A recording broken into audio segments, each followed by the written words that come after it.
السلام عليكم ورحمة الله وبركاته. أعوذ بالله من الشيطان الرجيم. بسم الله الرحمن الرحيم.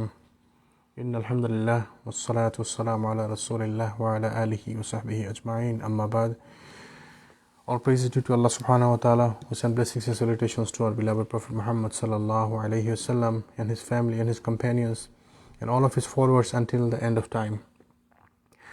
আলহামদুলিল্লাহ, আল্লাহ সুবহানাহু ওয়া তাআলার সঙ্গে শুকরিয়া আদায় করতেছি। আজকে আমরা রমাদানের পরে আবার এখানে একত্রিত হতে পেরেছি আমাদের সাপ্তাহিক হালাকার জন্য।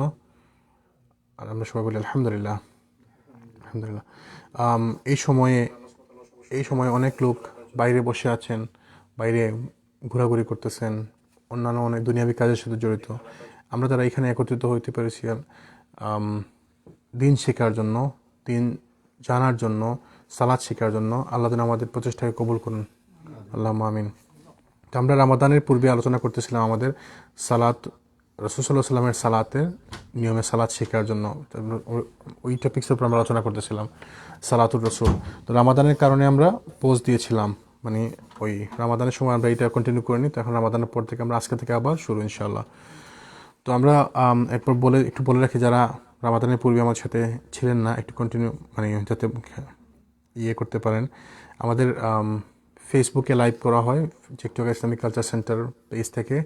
আর আমাদের টিকটক ইসলামিক কালচার সেন্টার নামে ইউটিউবে একটি চ্যানেল আছে, ওই চ্যানেলে ক্লাসগুলো দেওয়া হয়। তো আপনারা চাইলে ওইখান থেকে আগের লেকচারগুলো পাবেন, একটু যদি কেউ শুনতে চান ইনশাআল্লাহ ওইখানে আছে। আর আমরা যে ফলো করতেছি কি বই, বেসিক্যালি আমরা একটা বই ফলো করতেছি, সেটা হচ্ছে সালাতে মুবাশশির, শেখ আব্দুল হামিদ ফাইজি আল মাদানী হাফিজাহুল্লাহর বই।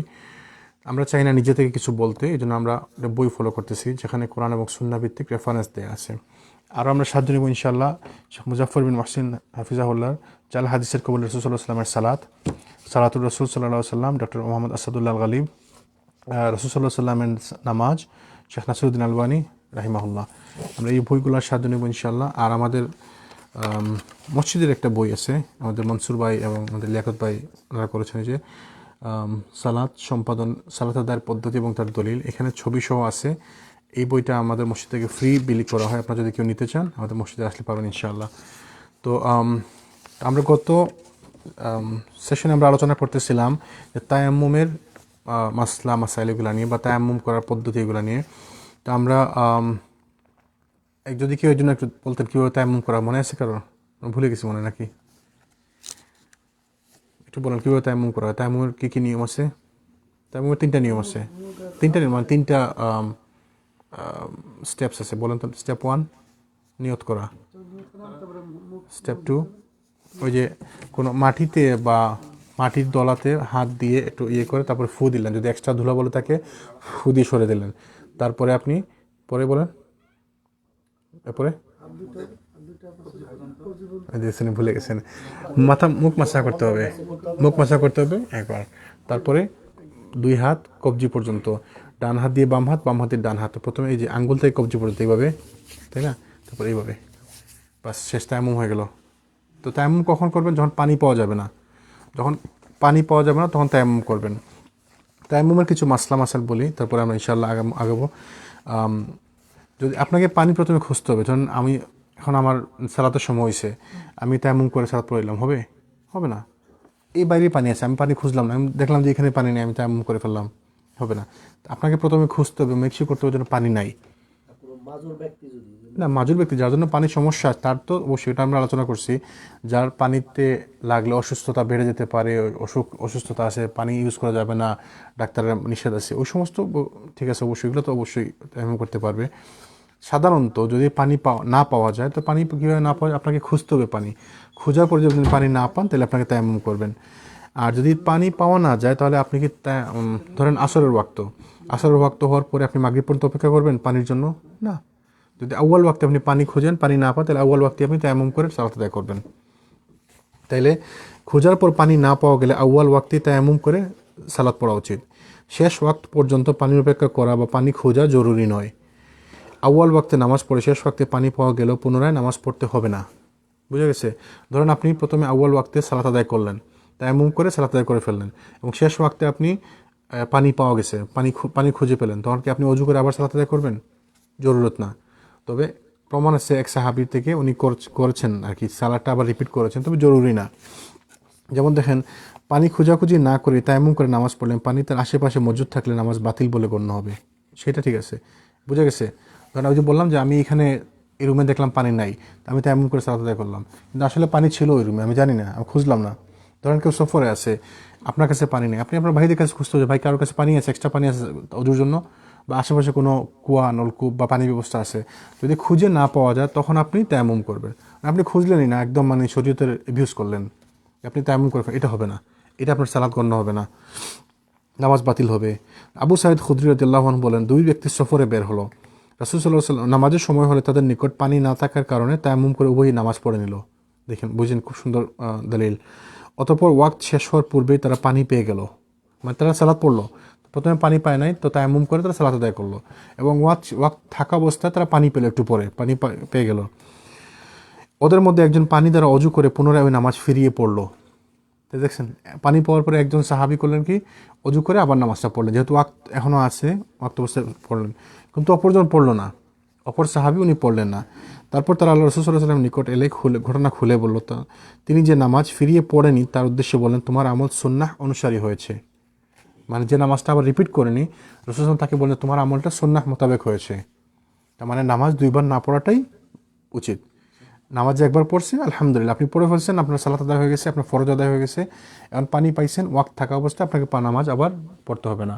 তো ওই সাহাবীকে তিনি বললেন যে তোমার নামাজটা, তুমি যে নামাজটা পড়োনি, তোমার আমলটা সুন্নাহ মোতাবেক হয়েছে, সুন্নাহ অনুসারী হয়েছে, এবং তোমার নামাজও যথেষ্ট শুদ্ধ হয়ে গেছে, মানে যে একবার পড়ছে।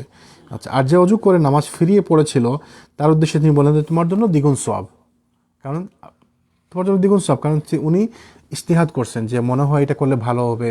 আর আলহামদুলিল্লাহ, আল্লাহ রাসূল সাল্লাল্লাহু আলাইহি ওয়াসাল্লাম কাউকেই নিরাশ করেন, বলছেন যে তুমি তোমারটা সুন্নাহ অনুসারী হয়েছে, আর তুমি পড়ছো কষ্ট করে, তোমার জন্য দ্বিগুণ সওয়াব। তাহলে আমরা কি করব? যেটা সুন্নাহ অনুসারী ওইটা করবো আমরা। তার মানে যখন আপনি তায়াম্মুম করে সালাত আদায় করবেন, তারপর যদি আপনি আবার পানি পাওয়া যায়, তাহলে আপনাকে আবার সালাত পড়তে হবে না, কেন রাসূল সাল্লাল্লাহু আলাইহি ওয়াসাল্লাম বলছেন তোমার আমল সুন্নাহ অনুযায়ী হয়েছে। তো ওইটা আমরা সুন্নাহ ফলো করবো ইনশাআল্লাহ। প্রকাশ থাকে যে সুন্নাহ জানার পর ডাবল করে নামাজ পড়া বৈধ নয়। শেখ সালেহ আল হোসাইমিন রাহিমাহুল্লাহ বই শারহুল মুমতে উনি বলছেন ওই বইতে, এখন আমরা যেহেতু জানলাম যে ওইটা সুন্নাহ, ওই সাহাবী উনি জানতেন না যে এটা সুন্নাহ কিনা, তো উনি উনার ইজতিহাদ করে আবার সালাত পড়ছেন, ওনার জন্য ডাবল সওয়াব। এখন আমরা জানি যে নামাজ ফিরিয়ে না পড়াটা হচ্ছে সুন্নাহ। এখন যদি আপনি ওই সুন্নাহ জানার পরেও আপনি আবার দুইবার করে পড়েন, তো সেটা ঠিক না, এটা ঠিক হবে না। বুঝা গেছে? ক্লিয়ার? আলহামদুলিল্লাহ। তারপর পক্ষান্তর, যে ব্যক্তি নামাজ পড়া অবস্থায় পানি পেয়ে যায় তাকে নামাজ ছেড়ে দিয়ে অজু করে পুনরায় নামাজ পড়তে হবে। এটা হচ্ছে ফিকহুস সুন্নাহর মধ্যে একটা ফতোয়া আছে। ধরুন নামাজ পড়তেছে, নামাজ পড়া অবস্থায় আপনি পানির খবর পেলেন, তখন নামাজ ছেড়ে দিয়ে অজু করে নামাজ পড়তে হবে। অজু ও গোসলের পর যে কাজ করা বৈধ, তায়াম্মুমের পরও সেই কাজ করা বৈধ হয়, যেহেতু তায়াম্মুম অজু গোসলের পরিবর্তে। তায়াম্মুম আমরা করি শুধুমাত্র সালাতের সময়, তাই না? একটা জিনিস আমরা ভুলে যাই যে তায়াম্মুম মানে হচ্ছে, যেহেতু এটা অজু এবং গোসলের পরিবর্তে করা হয়, তাহলে অজু এবং গোসল করে আপনি যে কাজ করতে পারবেন, তায়াম্মুম করে আপনি ঠিক সেই কাজগুলো করতে পারবেন। যেহেতু তায়াম্মুম মানে হচ্ছে মাটি দ্বারা পবিত্রতা অর্জন করা, তো আপনি পবিত্রতা অর্জন করলেন, যেটা অজু এবং গোসলের ন্যায়। এটাই অজু এবং গোসল করে যে কাজগুলো করতে পারতেন, তায়াম্মুম করে আপনি সেই কাজগুলো করতে পারবেন। পানি বা মাটি কিছু না পাওয়া গেলে বিনা অজু এবং তায়াম্মুমে নামাজ পড়তে হবে। এটা হচ্ছে ডিফারেন্ট মাসালা। যদি কোনো পানিও পাওয়া না যায়, যদি কোনো মাটিও পাওয়া না যায়, তাহলে কী করবেন? সালাত আদায় করবেন না? তাহলে রাত্রে করবো বাসায় যেয়ে, না সালাত বাসায় যে রাত্রে করবো না? পানি পাওয়া না যায় নাই, তায়াম্মুম করবেন, তায়াম্মুম করার সুযোগ নাই, তায়াম্মুম ছাড়াই নামাজ পড়বেন, নামাজ পড়তেই হবে। অজু করার সুযোগ নেই, অজু ছাড়া নামাজ পড়বেন, নামাজের সময় হয়ে গেলে নামাজ পড়তেই হবে, এটাতে কোনো ছাড় নাই। ঘরে থাকলেও খোঁজাখুঁজির পর পানি পাওয়া না গেলে এবং নামাজের সময় অতিবাহিত হওয়ার আশঙ্কা হলে তায়াম্মুম করে নামাজ পড়তে হবে। অনেকে এসে মনে করে যে আমি ঘরের মধ্যে আছি, আমি কিন্তু আমার তায়াম্মুম করলে হবে না। অনেকে মনে করে জিনিসগুলো যে তায়াম্মুম মানে হচ্ছে সফরে, শুধুমাত্র যখন সফরে থাকে তখন তায়াম্মুম না। আপনার ঘরে থাকলেও যদি ধরুন আমার বাসায় আজকে পানির লাইন বন্ধ করে রাখা আছে, কোনো কাজ চলছে, বাসায় পানি নাই, একদমই পানি নাই, তাহলে আমি তায়াম্মুম করে নামাজ পড়বো। তায়াম্মুম শুধু সফরের জন্য না, তায়াম্মুম আপনি আমার ঘরেও করতে পারেন। পক্ষান্তরে পানি মজুদ থাকলে নামাজের ওয়াক্ত চলে যাওয়ার আশঙ্কা হলেও অজু গোসল করে নামাজ পড়তে হবে। ওই সময় তায়াম্মুম করে নামাজ হবে না, তার মানে পানি থাকলে তায়াম্মুম হবে না। ক্লিয়ার? একই তায়াম্মুমে কয়েক ওয়াক্তের নামাজ পড়া সিদ্ধ না হওয়ার ব্যাপারে যে আসারগুলো আছে, মানে যে বক্তব্যগুলো আছে, হাদিস নয়, বিভিন্ন আলেমুল আমাদের বক্তব্যগুলো আছে, ওগুলো শুদ্ধ নয়। মানে এক তায়াম্মুমে আপনি কয়েকটা সালাত পড়তে পারবেন, যেমন অজু যেভাবে ভেঙে যায় তায়াম্মুম সেভাবে ভেঙে যাবে। যদি কারো বায়ু নির্গত হয় তাহলে তার অজু যেমন ভেঙে যায়, তার তায়াম্মুম তেমন ভেঙে যাবে। তো যদি অজু ভঙ্গের কোনো কারণ না হয়, সেই একই কারণ না হলে তায়াম্মুমও ভাঙবে না, একই তায়াম্মুমে কয়েক ওয়াক্তের সালাত পড়া যায়। এগুলো হচ্ছে মোটামুটি তায়াম্মুমের ব্যাপারে মানে একটু আনুষঙ্গিক ব্যাপার। আচ্ছা, এবার একটা জিনিস বলি, মিসওয়াক করার গুরুত্ব। রাসূল সাল্লাল্লাহু আলাইহি ওয়াসাল্লাম মিসওয়াক করতেন খুব বেশি, তাই না? উনি এমনও বলছেন যে আমার উম্মতের উপর যদি এটা ফরজ হওয়ার আশঙ্কা না করতো, আমি সবাইকে আদেশ করতাম যেন প্রতি সালাতের আগে যেন সে মিসওয়াক করে নেয়। মিসওয়াক করাটা খুব গুরুত্বপূর্ণ একটা আমল। রাসূল সাল্লাল্লাহু আলাইহি ওয়াসাল্লামের একটা গুরুত্বপূর্ণ সুন্নাহ মিসওয়াক করা। রাসূল সাল্লাল্লাহু আলাইহি ওয়াসাল্লাম বলে যে আমি আমার উম্মতের জন্য কষ্টকর না জানলে এশার নামাজকে দেরি করে পড়তে এবং প্রত্যেক নামাজের সময় মিসওয়াক করতে আদেশ দিতাম। দেখেন রাসূলুল্লাহ সাল্লাল্লাহু আলাইহি ওয়াসাল্লাম এত ভালোবাসতেন মিসওয়াক করা, উনি বলছেন যে যদি আমার উম্মতের উপর ফরজ না হয়ে যাওয়ার আশঙ্কা থাকতো তাহলে আমি এশার নামাজকে দেরি করে পড়তে বলতাম, আর প্রতি ওয়াক্তের আগে মিসওয়াক করার আদেশ দিতাম। উনি বলছেন উনার ইচ্ছা ছিল, উনি বলতো মানে চাইছিল যে আমরা সবাই করব। আচ্ছা, তো এশার নামাজকে দেরিতে পড়ার যুক্তি কি? উনি কেন এটা চাইছে রাসূল সাল্লাল্লাহু আলাইহি ওয়াসাল্লাম? যেন এশার সালাতের পরে, এটা রাসূল সাল্লাল্লাহু আলাইহি ওয়াসাল্লামের একটা আমল ছিল যে এশার সালাতের পরে কোনো কথা বলতেন না। এই জন্য এশার সালাতটাকে একটু দেরি করে পড়তেন, যেন এশার সালাত পরে আপনি ঘুমায় যাবেন। এশার সালাতের পরে আর কোনো কথাবার্তা নাই, এই জন্য উনি চাইছেন যে এশার সালাতটা একটু দেরি করে পড়া। আচ্ছা, তো রাসূল সাল্লাল্লাহু আলাইহি ওয়াসাল্লাম আরও বলেন যে আমি আমার উম্মতের পক্ষ কষ্টকর না জানলে অজুর সাথে মিসওয়াক করা ফরজ করতাম এবং এশার নামাজ অর্ধেক রাত পর্যন্ত দেরি করে পড়তাম। আবার সিমিলার হাদিস, উনি বলছেন আমার উম্মতের জন্য কষ্টকর না হলে আমি বলতাম যেন তোমরা প্রতি অজুর সাথে মিসওয়াক করতে ফরজ করে দিতাম। মানে এত গুরুত্বপূর্ণ। আমরা কেউ সব আলহামদুলিল্লাহ অনেকে করে, কিন্তু আমরা সবাই করি না। আমাদের চেষ্টা করা উচিত মিসওয়াক করা মাঝে মধ্যে, অন্তত রাসূল সাল্লাল্লাহু আলাইহি ওয়াসাল্লামের সুন্নাহ মনে করে হইলেও চেষ্টা করা উচিত। অনেকের ভালো লাগে না, ভালো না লাগতে পারে, ইটস ওকে। তারপরে রাসূল সাল্লাল্লাহু আলাইহি ওয়াসাল্লামের সুন্নাহ অনুসরণ করে আমাদের মাঝে মধ্যে করা উচিত। আলহামদুলিল্লাহ মিসওয়াক যারা করে, আপনি চিন্তা করেন যে দাঁত পরিষ্কার রাখে, তাই না? সবসময় দাঁত পরিষ্কার রাখা ভালো জিনিস। কেন? আপনি যখন কোরআন পড়বেন তখন ফেরেশতারা এসে আপনার কোরআন শুনে, আপনার মুখের সাথে মুখ লাগায় কোরআন শুনে। তো এই জন্য মিসওয়াক করার উদ্দেশ্য হচ্ছে আপনার মুখটাকে পরিষ্কার রাখা, যেন ফেরেশতারা আইসা আপনার মুখের কাছাকাছি যখন আসবে তখন যেন দুর্গন্ধ না হয়। আর তার চেয়ে বড় হচ্ছে রাসূল সাল্লাল্লাহু আলাইহি ওয়াসাল্লামের সুন্নাহ। আপনি যখন মিসওয়াক করবেন, যে সুন্নাহ মনে করে করবেন, তখন আপনার সওয়াব হবে। আলহামদুলিল্লাহ, জীবিত করলেন। জি, আপনি দেখবেন কোনো কোনো মসজিদে দেখবেন আলহামদুলিল্লাহ অনেক ব্রাদার আছে যারা মিসওয়াক করে সব সময়, কিন্তু এই জিনিসটা একদম 1% 2% লোকও করে কিনা সন্দেহ। তো আমরা ইনশাআল্লাহ চেষ্টা করবো আজকে আপনারা যারা থাকবেন এসার পরে আপনাদের জন্য মিসওয়াক আছে উপহার, মদিনা থেকে আনা, তাই না হুজুর? মদিনা থেকে আনা মিসওয়াক আছে। যারা থাকবেন এসার পরে তাদের সবার জন্য না, যতজন হয় আর কি। আচ্ছা, প্রয়োজনে আমরা কেটে দিব অর্ধেক নাকি? ঠিক আছে, আলহামদুলিল্লাহ। তো সাহাবী যায়েদ বিন খালেদ জুহানি রাদিয়াল্লাহু আনহু মসজিদে নামাজ পড়তে হাজির হতেন আর তার মিসওয়াককে কলমের মতো তার কানে গুজে রাখতেন। নামাজে দাঁড়াবার সময় মিসওয়াক করে পুনরায় কানে গুজে নিতেন। মানে অনেকে রাখে না কলম এখানে কানের মধ্যে, ওনার এত অভ্যাস ছিল উনি মিসওয়াকটাকে কানের মধ্যে রাখতেন। আলহামদুলিল্লাহ আমাদের মধ্যে অনেক ব্রাদার আছে দেখবেন যে পকেটের মধ্যে মিসওয়াক থাকে। এই যে হাদিসটা শুনলেন, আবার বলি শুনেন, নামাজে দাঁড়াবার সময় তিনি মিসওয়াক করে পুনরায় কানে গুজে নিতেন। নামাজে দাঁড়াবার সময় বলেন নাই যে অজু করার সময়। আপনি দেখবেন কিছু ব্রাদার আছে আলহামদুলিল্লাহ হাদিসের উপর আমল করে, একদম আল্লাহ আকবার বলার আগে একটু মিসওয়াক বার করে একটু মাজন করে। খেয়াল করছেন কিনা? আমাদের মসজিদেও আছে, আমাদের এখানেও আছে দু একজন ব্রাদার আলহামদুলিল্লাহ এই হাদিসটির উপর আমল করে। একদম মানে সালাত শুরু আল্লাহ আকবার বলবে, ঠিক এর আগ মুহূর্তে একটু মিসওয়াক বার করে একটু আমল করে। খেয়াল করছেন কিনা কেউ? আমাদের মসজিদেও আছে আলহামদুলিল্লাহ। দরকার নাই, না আমাদের দরকার নেই, আমাদের মধ্যে আছে আলহামদুলিল্লাহ, খুব ভালো। আমাদের করতো, ইমাম সাহেব করতো আলহামদুলিল্লাহ। তো মুসলিমের এটা একটা ভালো জিনিস, আপনারা যদি করতে পারেন আলহামদুলিল্লাহ। অনেক অনেক আছে আফ্রিকান ড্যান্ডের অনেক, মানে তো যেহেতু এটা সুন্নাহ আমরা চেষ্টা করবো ইনশাআল্লাহ। আমাদের এই দার্সের উদ্দেশ্যটা হচ্ছে সুন্নাহ, মানে সুন্নাহগুলো আমরা যেন শিখতে পারি এবং শিখে আমরা মানতে পারি, আমল করতে পারি। তো ইনশাআল্লাহ আজকে থেকে আমরা এটা অন্তত চেষ্টা করবো মিসওয়াক করার অভ্যাসটা। মাঝে মধ্যে ভুলে গেলে মাঝে মধ্যে করবো, এক ভাইয়ের দেখলে আরেক ভাই মনে হবে, তাই না? আমরা চেষ্টা করবো ইনশাআল্লাহ। তো মুসলিমদের প্রকৃতিগত না, ওটা নিজের মিসওয়াক, আপনি নিজেরটা ইউজ করলেন, শর্ট করে রেখে দেয়, বুঝছেন? মানে এটা একটা সিম্বলিক আর কি, সুন্নাহ মানার জন্য। জি, তো মুসলিমের প্রকৃতিগত কর্মসমূহের একটি হলো মিসওয়াক করে মুখ পরিষ্কার রাখা, বিশেষ করে জুমার দিন গোসল এবং মিসওয়াক করা এবং আতর ব্যবহার করা কর্তব্য। এটা হচ্ছে মানে একটা খুব প্রকৃতিগত একটা অভ্যাস, মুসলিমদের এটা অভ্যাস। তো আমাদের উচিত জিনিসটা অভ্যাসে পরিণত করা, যে মিসওয়াক করা, যেমন বিশেষ করে জুমার দিনে গোসল এবং মিসওয়াক করা এবং আতর ব্যবহার করা কর্তব্য। আচ্ছা, জুমার দিনে আমরা কেন গোসল করি, আতর ব্যবহার করি, এটা কি আপনাকে বলতে পারবেন? কারণ জুমার দিনে আপনি যখন জুমাতে যাবেন, আপনার আরেক ভাই যেন আপনার কাছ থেকে কষ্ট না পায়। এইখানে সেম উদ্দেশ্য, মিসওয়াক করার উদ্দেশ্য হচ্ছে যেন আপনার মুখটাকে পরিষ্কার রাখা, আপনার পাশের ভাই যেন কষ্ট না পায়, ফেরেশতারা যেন কষ্ট না পায়, তাই না? তো এই জিনিসগুলো দেখেন, ইসলাম কত সাইন্টিফিক, আলহামদুলিল্লাহ। আপনি যদি এই অভ্যাসগুলো করেন তাহলে আপনি আপনার আরেক ভাইয়ের জন্য সুবিধা করতেছেন, আপনার আরেক ভাই আপনার কাছ থেকে কষ্ট পাবে না। রাসূল সাল্লাল্লাহু আলাইহি ওয়াসাল্লাম বলেন যে জিবরিল আলাইহিস সালাম আমাকে এত বেশি মিসওয়াক করতে আদেশ করেছেন যাতে আমি আমার দাঁত ঝরে যাওয়ার আশঙ্কা করছি। চিন্তা করেন, মিসওয়াক করা এত বেশিবার বলতেন যে জিবরিল সাল্লাম আসলে রাসূল সাল্লামকে এত বেশিবার বলতেন, উনি বলছেন যে আমি আশঙ্কা করতেছি যেন আমার দাঁতগুলো না ঝরে পড়ে যায়, এত বেশি মিসওয়াক করতেন, আলহামদুলিল্লাহ। অন্য এক বর্ণনা তিনি বলেন যে এতে আমার ভয় হয় যে মিসওয়াক করা আমার উপর ফরজ করে দেওয়া হবে, মানে এত গুরুত্বপূর্ণ। অথচ রাসূল সাল্লাল্লাহু আলাইহি ওয়াসাল্লাম যখন মারা যাচ্ছিলেন জীবনের শেষ অবস্থায়, তখন তিনি ওই ঘরের মধ্যে শুয়ে আছেন, সাকারাতুল মউতের মধ্যে আছেন। তো ওনার খুব কষ্ট হচ্ছিল, বারবার হুশ আসতেছে যাচ্ছে। একবার দেখছেন যে আয়েশা রাদিয়াল্লাহু আনহা, ওনার ভাই এসে প্রবেশ করছে ঘরে, তো ওনার হাতে একটা মিসওয়াক ছিল। রাসূল সাল্লাল্লাহু আলাইহি ওয়াসাল্লাম মিসওয়াকের দিকে এরকম তাকায় আছেন, মানে একদম থাকে না যে আমি জিনিসটা চাই, মনে হয় যেন আমি চাই। তো আয়েশা রাদিয়াল্লাহু আনহা বুঝতে পারছেন, তো বুঝতে পেরে উনি ওইটা নিয়ে এসে নিজে চিবিয়ে একটু নরম করে রাসূল সাল্লাল্লাহু আলাইহি ওয়াসাল্লামকে দিয়েছেন। রাসূল সাল্লাল্লাহু আলাইহি ওয়াসাল্লাম ওইটা দিয়ে মিসওয়াক করতে, মিসওয়াক করে আবার ফেরত দিয়েছেন। মানে এত পছন্দ করতেন মিসওয়াক, আলহামদুলিল্লাহ। আমরা আমাদের মধ্যে জিনিসটা নাই, প্র্যাকটিসটা নাই, আমরা চেষ্টা করবো ইনশাআল্লাহ এখন থেকে একটু প্র্যাকটিস করার জিনিসটা। আল্লাহ যেন আমাদেরকে সহজ করে দেন, আল্লাহুম্মা আমিন। বাড়িতে প্রবেশ করা মাত্র তিনি প্রথম যে কাজ করতেন তা হলো মিসওয়াক করা। রাসূল সাল্লাল্লাহু আলাইহি ওয়াসাল্লাম বাড়িতে প্রবেশ করে প্রথমেই মিসওয়াক করতেন। আচ্ছা, তাহাজ্জুদ পড়তে উঠলে তিনি মিসওয়াক করে দাঁত মাজতেন। তাহাজ্জুদ পড়তে যখন উঠতেন রাত্রে মিসওয়াক করতেন, দাঁত মাজতেন। আবার রাত্রে অন্যান্য সময় যখন জেগে উঠতেন তখনই মিসওয়াক করতেন। দেখেন রাসূলের আমলের মধ্যে সারা দিনই মিসওয়াক ছিল।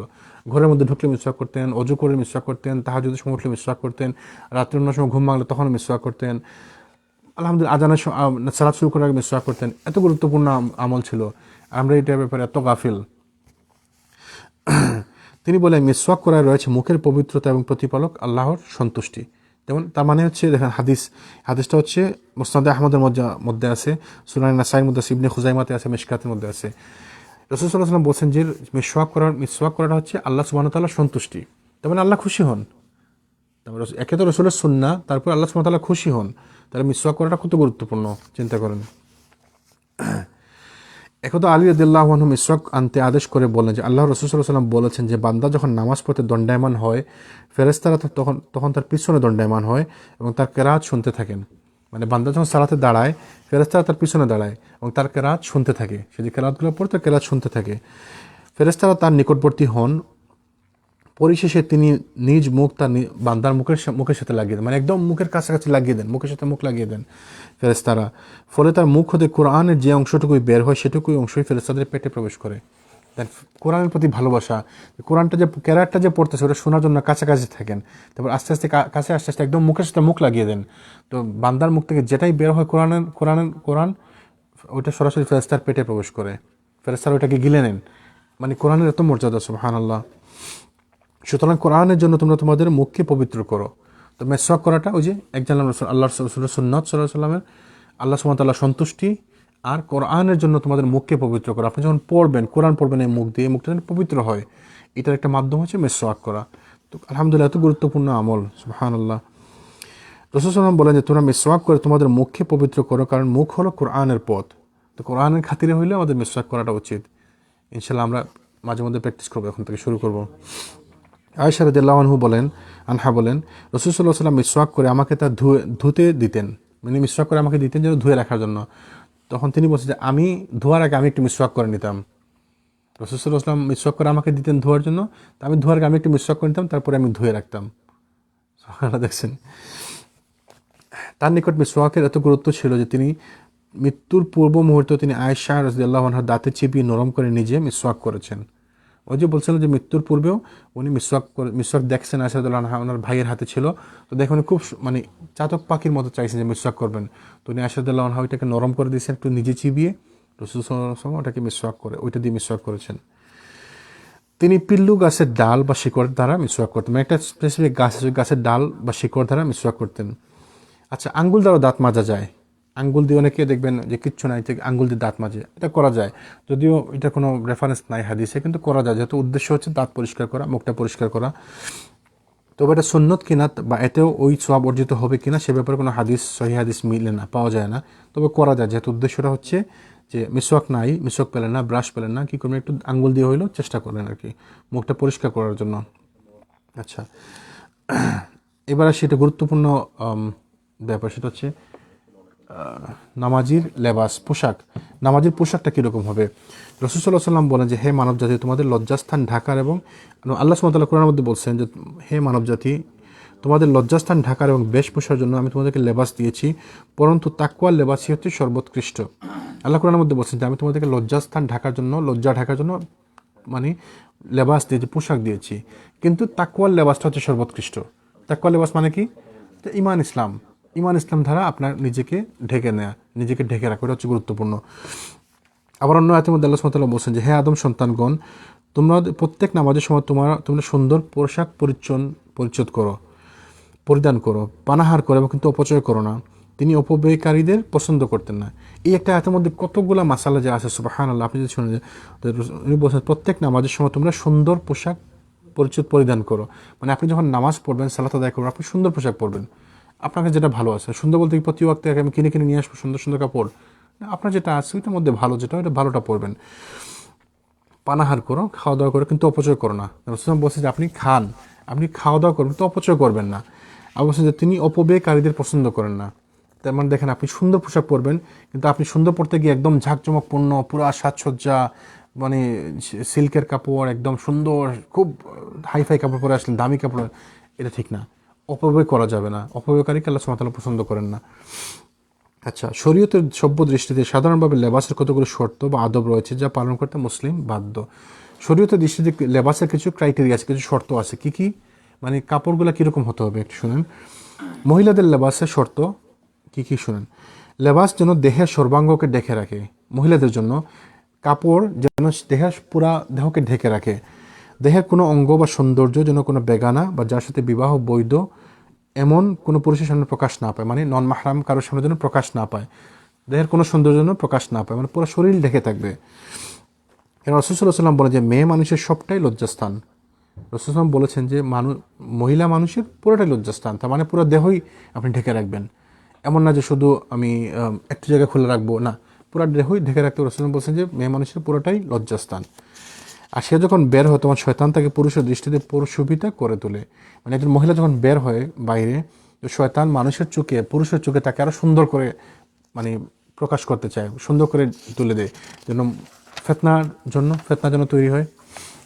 আচ্ছা, মহান আল্লাহ বলেন, আল্লাহ সুবহানাহু ওয়া তাআলা বলেন যে হে নবী, তুমি তোমার পত্নীগণকে, কন্যাগণকে এবং মুমিনদের স্ত্রীগণকে বলে দাও, তারা যেন তাদের চাদরের কিয়দাংশ নিজেদের চেহারার উপর টেনে দেয়। মানে চাদর, বড় চাদর পরবেন। এটা কোরআনের আয়াত। আল্লাহ কোরআনের মধ্যে বলছেন যে আপনি, হে নবী, আপনি মুমিনদেরকে বলে দিন, আপনার পত্নীদেরকে বলে দিন, এবং সব মহিলাদের কথা বলা হয়েছে, তারা যেন তাদের চাদরের কিছু অংশ তাদের চেহারার উপর ঢেকে দেয়, চেহারার উপর বা তাদের নিজেদের উপর ঢেকে দেয়। তো চাদর, যে চাদর দিয়ে আপনি মাথা ঢাকবেন, ওই চাদর দিয়ে যেন একটু ঢেকে নেয় পুরাটা। আচ্ছা, উম্মে সালামা রাদিয়াল্লাহু আনহা বলেন, উক্ত আয়াত অবতীর্ণ হলে মদিনার আনসারদের মহিলারা যখন বের হলো, তখন তাদের মাথায় কালো চাদর বা মোটা উন্না দেখে মনে হচ্ছিল যেন ওদের মাথায় কালো কাকের ঝাঁক বসে আছে। মানে এই আয়াতটা নাজিল হওয়ার পরে সব মহিলা এত সুন্দর আমল করা শুরু করলো। আগে এটা আমল করতো না এরকম, তো এটা এই আয়াতটা নাজিল হওয়ার পরে আমল করা শুরু করলো, যে মনে হলো যেন, উম্মে সালামা রাদিয়াল্লাহু আনহা বলতেছেন যে মনে হচ্ছে যেন তাদের মাথায় কাকের ঝাঁক বসে আছে এরকম, মানে এত ভারী করে কাপড় দিয়ে ঢেকে রাখছেন নিজেদেরকে। আল্লাহ তাআলার আদেশ, মুমিন মেয়েরা যেন তাদের ঘাড় এবং বুককে মাথার কাপড় দ্বারা ঢেকে নেয়। মানে যে কাপড় দিয়ে মাথা ঢাকবে, ওই কাপড় দিয়ে যেন ঘাড় এবং বুকটা অংশ ঢেকে নেয় আর কি, মানে শরীরটাকে ঢেকে নেয়। আয়েশা রাদিয়াল্লাহু আনহা বলেন যে পূর্বের মুহাজির মহিলাদের প্রতি আল্লাহ রহম করুন। উক্ত আয়াত অবতীর্ণ তারা তাদের পরিধেয় কাপড় সমূহের মধ্যে সবচেয়ে মোটা কাপড়টিকে ফেড়ে মাথার ওড়না বানিয়ে মাথা, ঘাড় এবং বুক ঢেকেছিল। মানে মুহাজির মহিলারা, পূর্বের মুহাজির মহিলা, তাদের এই আয়াতটা নাজিল হওয়ার পর তারা আরও বেশি করে আমল করা শুরু করলো। নিজের মোটা মোটা কাপড়গুলোকে ফেড়ে দিয়ে তারপরে মানে ঘাড়, মাথা, বুক সবগুলো ঢেকে রাখা শুরু করলো। আলহামদুলিল্লাহ, ওই সময়কার মহিলারা বলেন, পুরুষরা বলেন, সবাই সাহাবিয়া যারা ছিলেন সবাই এরকমই ছিলেন। যখনই কোনো আদেশ আসতো আল্লাহ এবং রাসূলের পক্ষ থেকে, সাথে সাথে মেনে নিতেন।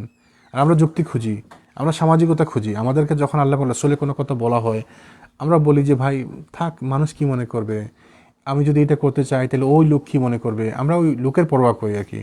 আমরা স্রষ্টাকে বাদ দিয়ে সৃষ্টির আনুগত্য করা শুরু করছি। আমরা আল্লাহ রাসূলের বিধানকে দূরে ঠেলে দেই, যেন মানুষ কি মনে করবে এটা মনে করে, যে আমার এখানে মানুষ 10 জন আসবে না যদি আমি এই কথাটা বলি, এটা মনে করে আমরা আল্লাহ রাসূলের হাদিসকে ছুঁড়ে ফেলে দিই, আল্লাহ এবং আল্লাহ রাসূলের বিধানকে আমরা ছুঁড়ে ফেলে দিই, শুধুমাত্র মানুষের পরোয়া করে। অথচ উচিত ছিল কি, উচিত কি সব সময়ের জন্য যে আমরা আল্লাহ এবং আল্লাহ রসুলের কথা পেলে বাকি সব কিছুকে ছুড়ে ফেলে দেওয়া। আপনি যদি আল্লাহ এবং আল্লাহ রসুল ছাড়া অন্য কারো ইত্তেবা করেন, আল্লাহ রসুল ছাড়া অন্য কারো ইত্তেবা করেন, তাহলে আপনি ইসলামের মধ্যে নাই। ওটা ইসলাম না। ইসলাম হচ্ছে ক্বাল আল্লাহ ওয়া ক্বাল রসুল, আল্লাহ কি বলেছেন, আল্লাহ রসুল কি বলেছেন, এটা হচ্ছে ইসলাম।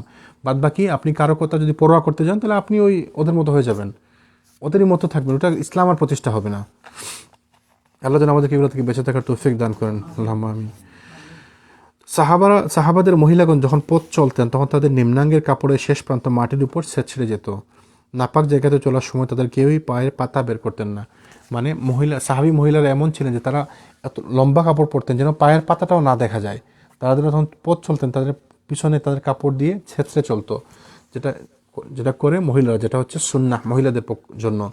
অথচ আমরা পুরুষরা এটা করি। সুবহানাল্লাহ। আপনি দেখেন আমাদের পুরুষদের কাপড় দিয়ে মানে একদম মাটি ছেঁচড়ে যাচ্ছে, তাই না? আর মহিলাদের কাপড় শর্ট, একদম শর্ট হইতে হইতে একদম যত শর্ট হওয়া যায় আর কি।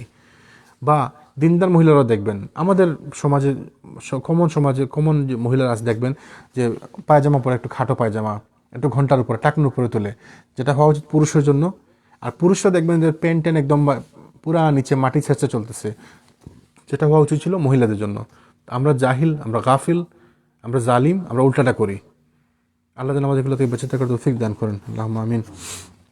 আচ্ছা, তো সুতরাং মাথা এবং পায়ের মধ্যবর্তী যে কোনো অঙ্গ যে কোনো অঙ্গ প্রকাশ করা যাবে না, তা হচ্ছে বোঝা গেল। আচ্ছা, 2 নম্বর হচ্ছে, 1 নম্বর কী ছিল যে পুরা সর্বাঙ্গ ঢেকে রাখবে, তাই না? এটার মধ্যে এত আলোচনা আসছে যে পুরা শরীরটা ঢেকে রাখবে কাপড় দিয়ে মহিলারা। 2 নম্বর হচ্ছে যে লেবাস মহিলা পরিধান করে সেটাই যেন বেগানা পুরুষের সামনে সৌন্দর্যময় এবং দৃষ্টি আকর্ষী না হয়।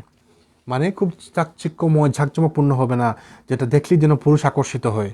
আসে না কিছু কাপড় এরকম, আপনার মহিলা কেমন ওইটা দরকার নেই, কাপড়টা সুন্দর দেখে অনেক মানুষ আকর্ষিত হয়। এত সুন্দর কাপড় পরলেন যে মানুষ ওইটার দিকে তাকাইতে বাধ্য, এরকম করা যাবে না। কাপড়ের ক্রাইটেরিয়া হবে একদম সিম্পল কাপড়, যেন মানুষকে ওইটা আকৃষ্ট না করে। এটা হচ্ছে 2 নম্বর ক্রাইটেরিয়া। সাধারণত যা প্রকাশ হয়ে থাকে তাছাড়া তারা যেন তাদের অন্যান্য সৌন্দর্য প্রকাশ না করে থাকেন, আল্লাহ বলছেন। আচ্ছা, 3 নম্বর হচ্ছে লেবাস যেন এমন পাতলা না হয় যাতে কাপড়ের উপর থেকেও ভিতরের চামড়া নজরে আসে, নচেত ঢাকা থাকলেও খোলার পর্যায়ভুক্ত। এ ব্যাপারে হাদিসে আল্লাহ রাসূল সাল্লাল্লাহু আলাইহি ওয়াসাল্লাম আসমা রাদিয়াল্লাহু আনহাকে সতর্ক করেছিলেন। একদা হাফসা বিনতে আব্দুর রহমান পাতলা উন্না পরার পর আয়েশা রাদিয়াল্লাহু আনহার নিকট গেলে তিনি তার উন্নাকে ছিটে ফেলে দিলেন এবং তাকে একটি মোটা উন্না পরতে দিলেন। আচ্ছা, তো 3 নম্বর শর্ত হচ্ছে যে কাপড় এত পাতলা হওয়া যাবে না যে বাইরে থেকে ভিতরটা দেখা যায়, বা আপনি পরলেন কিন্তু পরার পরেও আপনার স্কিনটা দেখা যাচ্ছে, তো ওইটা করা যাবে না। এটা হলে আপনার পর্দা হবে না, এটা পর্দার খেলাফ, এটা পর্দার লঙ্ঘন। তো এটা হচ্ছে 3 নম্বর ক্রাইটেরিয়া। রাসূল সাল্লাল্লাহু আলাইহি ওয়াসাল্লাম বলেন যে 2 শ্রেণীর মানুষ জাহান্নামবাসী, যাদেরকে আমি এখনো দেখিনি। আপনার হাদিসটা জানেন তো? রাসূলুল্লাহ বলছেন যে 2 ধরনের মানুষ আছে জাহান্নামী, তাদেরকে আমি এখনো দেখিনি, ওই যুগে ওরা ছিল না। তো কারা? এদের মধ্যে 2য় শ্রেণীর মানুষ সেই একটা হচ্ছে যারা মহিলা দল, যারা তাদের কাপড় পরেও উলঙ্গ থাকবে, যারা কাপড় পরেও উলঙ্গ থাকবে, অপর পুরুষকে নিজের দিকে আকৃষ্ট করবে এবং নিজেও তার দিকে আকৃষ্ট হবে, যাদের মাথা চুলের খোপা হিলে থাকা উটের খুঁজের মতো হবে। তারা জান্নাতে প্রবেশ করবে না, আর তার সুগন্ধও পাবে না, অথচ তার সুগন্ধ তো দূরবর্তী স্থান থেকেও পাওয়া যায়। অন্য একটি রেওয়ায়েতে আসছিল যে 70 বছরের দূর থেকে জান্নাতে সুগন্ধ পাওয়া যায়। রাসূল সাল্লাল্লাহু আলাইহি বলছেন যে 2 ধরনের মানুষ জাহান্নামী, তাদেরকে আমি এখনো দেখিনি। তার মধ্যে এক শ্রেণী হচ্ছে এই মহিলারা, যারা কাপড় পরেও উলঙ্গ। তো কাপড় পরে উলঙ্গ মানে কি? আপনি এত পাতলা কাপড় পরলেন, এত আটসাট কাপড় পরলেন, এত টাইট কাপড় পরলেন যে আপনার কাপড় পরেও আপনি উলঙ্গ। এইটা হচ্ছে একটা ক্রাইটেরিয়া। যাদের চুলের ওই যে ঝুঁটি বাঁধে না, ওই যে খোপা বাঁধে না, খোপাটা উঁচু হয়ে এখানে উঁচু হয়ে থাকবে, উটের কোজের মতো থাকবে, এটা হচ্ছে ওদের চিহ্ন। তারপর এটা খুব খেয়াল করবেন আপনারা। আমাদের মধ্যে মা বোনদের মধ্যে যদি কেউ থাকে, আপনারা এটা বারবার সতর্ক করে দেবেন যে এটা যেন না করে, কারণ এটা খুব ভয়ঙ্কর। রাসূল বলছে তারা জান্নাতের ঘ্রাণও পাবে না। মানে কি, কাছাকাছি যাওয়া তো দূরের কথা, জান্নাতের ঘ্রাণও পাবে না। জান্নাতের ঘ্রাণ পাওয়া যায় অনেক দূর থেকে। অন্য হাদিসের মধ্যে আছে 70 বছরের দূর থেকেও জান্নাতের ঘ্রাণ পাওয়া যায়। তার মানে আপনি এত দূরে থাকবেন জান্নাত থেকে, 70 বছর দূরে থাকবেন, আরও অনেক পিছনে থাকবেন। তো এটা যেন না করি। আমরা যেন আমাদের মা বোনকে সতর্ক করে দিই, যদি আমাদের মা বোনদের মধ্যে জিনিস থাকে, যদি কখনো দেখেন এরকম, আপনারা সতর্ক করে দেবেন, বলে দেবেন যে এটা কিন্তু খুব ভয়ঙ্কর। সরাসরি হাদিস যে উটের কুজের মতো থাকবে ওদের মানে খোপাটা। তো এগুলো থেকে যেন বেঁচে থাকার তৌফিক দিন আল্লাহ সুবহানাহু ওয়া তাআলা। আচ্ছা, 4 নম্বর হচ্ছে পোশাক যেন এমন আটশাট বা টাইট ফিট না হয় যাতে দেহের উঁচু নিচু ব্যক্ত হয়, কারণ এমন ঢাকাও খোলার পর্যায়ভুক্ত, তাই না? এটা হচ্ছে ওই রকম যে আপনি কাপড় পরে উলঙ্গ, তো 1 নম্বর কী পেলাম আমরা যে সর্বাঙ্গ ঢাকতে হবে। 2 নম্বর কী পেলাম যে কাপড় যেন পুরুষকে আকর্ষিত না করে, অন্য মানে অপোজিট সেক্সকে যেন আকর্ষিত না করে। 3 নম্বর কী পেলাম কাপড়ে তো পাতলা হওয়া যাবে না, যাতে ভিতরটা দেখা যায়, স্কিনটা দেখা যায়। 4 নম্বর কী পেলাম যে আমরা চাদরটা যেন এত মানে কাপড়টা যেন আটসাট বা টাইট না হয়, যেন আপনি দেহের আকার আকৃতি বোঝা যাচ্ছে এরকম যেন না হয়। 5 নম্বর যেন সুগন্ধিত না হয়। এটা আমরা সবাই বারবার বলছি, আমরা সবাই জানি যে মহিলা যখন ঘর থেকে বের হবে সেজন্য সুগন্ধি না ইউজ করে। সুগন্ধিটা হচ্ছে শুধু তার স্বামীর জন্য, ঘরের মধ্যে ব্যবহার করবে, বাইরে যখন আসবে সুগন্ধি ব্যবহার করবে না, কারণ সুগন্ধি ব্যবহার করলে পুরুষ আকৃষ্ট হবে। তো এইটা খেয়াল রাখতে হবে। রাসূল সাল্লাল্লাহু আলাইহি ওয়াসাল্লাম বলছেন যে দেখেন আমরা বলতে লজ্জা লাগে, কিন্তু রাসূল সাল্লাল্লাহু আলাইহি ওয়াসাল্লাম কি বলছেন হাদিসটা শুনেন। সেন্ট বিলাবার উদ্দেশ্যে মানে ঘ্রাণ বিলাবার উদ্দেশ্যে কোনো মহিলা যদি তা ব্যবহার করে পুরুষের সামনে যায় তবে সে বেশ্যামে। হাদিসের ভাষা এটা রাসূল সাল্লাল্লাহু আলাইহি ওয়াসাল্লাম বলছেন। তো কেউ যদি এই উদ্দেশ্যে যায় সে খারাপ মেয়ে। তো এই জন্য এটা আপনারা সবাই সতর্ক করতে হবে, আমাদের ঘরে আত্মীয় স্বজন মা বাপ মানে মা বোন যারা আছে বা পরিচিত জনদের মধ্যে এটা আমরা বলে দেবো, জানাই দেবো যে এটা ঠিক না। বাইরে গেলে স্যান্ড ব্যবহার করা যাবে না, আতর ব্যবহার করা যাবে না, ঘরের মধ্যে ব্যবহার করেন।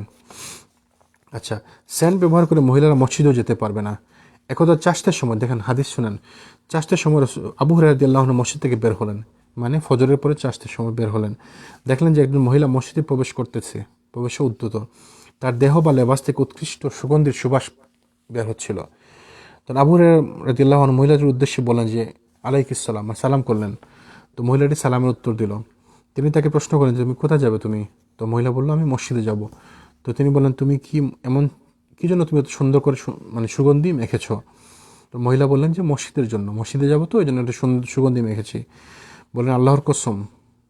মহিলাকে জিজ্ঞেস বললেন বলো আল্লাহর কসম। তো মহিলা বলে আল্লাহর কসম, মানে আমি এই জন্য সুগন্ধি মেখেছি। পুনরায় বলেন যে তুমি বলো আল্লাহর কসম। তো মহিলা বলল আল্লাহর কসম। আচ্ছা, তখন তিনি বললেন যে তুমি শোনো, আমাকে আমার প্রিয়তম আবুল কাসেম রাসূল সাল্লাল্লাহু আলাইহি ওয়াসাল্লামের কথা বলেন যে রাসূল সাল্লাল্লাহু আলাইহি ওয়াসাল্লাম বলেছেন যে কোনো সেই মহিলার কোনো নামাজ কবুল হবে না যে তার স্বামী ছাড়া অন্য কারোর জন্য সুগন্ধি ব্যবহার করে। মহিলাকে তিনি 2বার বলাইলেন যে বলো আল্লাহি, আল্লাহর কসম, আল্লাহর কসম। মহিলা বলে আল্লাহর কসম, মানে একদম ক্লিয়ার সে শুধু মসজিদে আসার জন্যই আতরটা ব্যবহার করছে, সে কাউকে মানে আকৃষ্ট করার জন্য না বা অন্য কোনো উদ্দেশ্য না। কিন্তু আবু হুরায়রা রাদিয়াল্লাহু আনহু উনি অনেক বড় ফকি ছিলেন মাশাআল্লাহ। আবু হুরায়রা রাদিয়াল্লাহু আনহু হাদিসের সবথেকে বড় পণ্ডিত ছিলেন, সবথেকে বেশি হাদিস ওনার মুখস্থ ছিল। মানে যতগুলো হাদিস আছে সহিহ হাদিস তার মধ্যে প্রায় 5700 হাদিসের মতো ওনার আবু হুরায়রা থেকে বর্ণিত হাদিস।